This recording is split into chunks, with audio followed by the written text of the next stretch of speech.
The Federation was adamant that our crew added Terrans to our crew. They demanded we add 2 Terrans to our crew.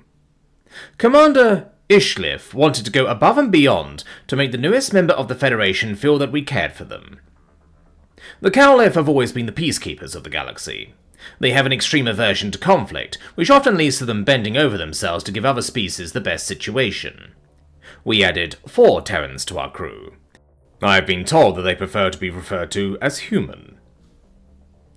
They have leathery brown skin, much like the Cowlef have under their fur. It is odd, but one of the humans' skin is much lighter than the others. They do have fur, but only in certain places. All the humans had fur just above their eyes. The 3 male humans have short fur in various colours on top of their heads. One of the humans has fur on his face, surrounding his food intake hole. The female has much longer fur on her head, and no fur on her face. The Federation proficiency tests show that humans are exceptional at engineering and combat tactics, an odd combination. My first encounter with the humans was odd. The pale human approached me with his hand outstretched. He opened his food intake hole when noise came out. He said, "Reginald Taylor, you can call me Reggie." I stared at his hand, wondering why he reached it for me. I looked at the other humans. They distorted their food intake holes into a curve. The female looked at the pale one and said, "Reggie, don't you remember anything from our culture videos?" She attacked him with a swift blow to the shoulder. He seemed unfazed. No one else shakes hands. The pale one retracted his hand and placed it on the back of his head. "Oh yeah. How are we supposed to greet people then?" The female placed her hand on her eye fur and rubbed. "Ask their name," she said, looking at him with one hand on her hip. The pale one turned back to face me. "Hello, my name is Reginald Taylor. Everyone calls me Reggie. What is your name?" "I am Malekith III of the House of the Blade. It is a pleasure to meet you, Reginald Taylor. May I ask why everyone calls you Reggie?"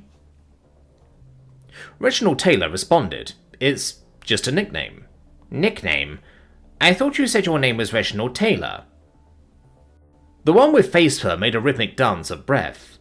My translator did not determine it as any known language. The one with face fur did, however, speak for his breath release. "That's funny. Reggie, I don't think they do nicknames in space." "I guess they don't. I think we should give him the head-first method of learning nicknames. What do you think, Jay?" Reginald Taylor said, with his food intake hole curved into an arch. The one who hadn't spoke yet then opened his food intake hole. "What about Scream?"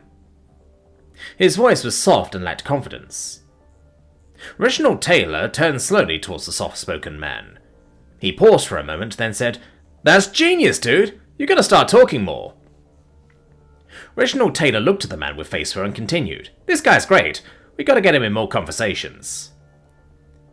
The one with facial fur then spoke again. "I don't think I get it." Reginald Taylor paused for a moment, then moved his hands in a circular motion. "The book from like 300 years ago?" He paused again, as if waiting for a response. "You know, I have no mouth and I must scream." The one with face fur looked at Reginald Taylor for a moment. "I don't think I've read that one." He interlocked his arms, while placing them in front of his chest. "I don't typically read books from before the invention of cars." The female turned towards him quickly. "What are you talking about?" She firmly placed both her arms on her hips and continued. "Cars were invented like 400 years ago, dummy." The soft-spoken one raised his head to meet the female's gaze. "To be fair, it was made before our planet reached space travel." The one with face fur pointed at the soft-spoken human. "Yeah, that's what I meant." The female began to speak again, but Reginald Taylor intercepted her speech. "We're getting off track." He turned back to me. "So, Scream, you here to give us the tour?" I responded, "Why did you call me Scream?" The place on his face where his eye fur was moved to wrinkle the top of his face. "Dude, we've been over this. It's a nickname." "But my name is not Nick," I said. I watched as Reginald Taylor reached his phalange to his eye and rubbed. He looked back up to me and said, "Yeah, buddy, we said this. A nickname is something you call someone that is different from their name. I was confused. I asked, "Why do you not just say my name?" The female chimed in, "You really think we are going to say that whole thing each time?" Reginald Taylor spoke before I could respond. "Look, Scream, just take us to our stations. I'm tired and I just want to get the introductions over with." Over the next 4 weeks, every member of the crew was named Nick, with different names for each. The engineering captain was deemed Tongue, named for his long tongue. Pilot Certithian was deemed Rat, named for the fact that he ate a human food different from how they would have.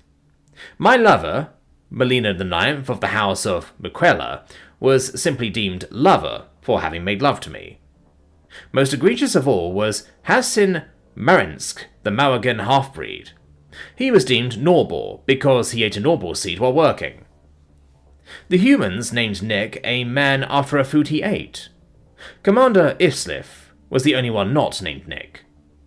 Beard, I can't believe I'm using their names of Nick, said that they don't nickname their commanding officer. The Terrans are odd species. Most odd of all is the man named Nick.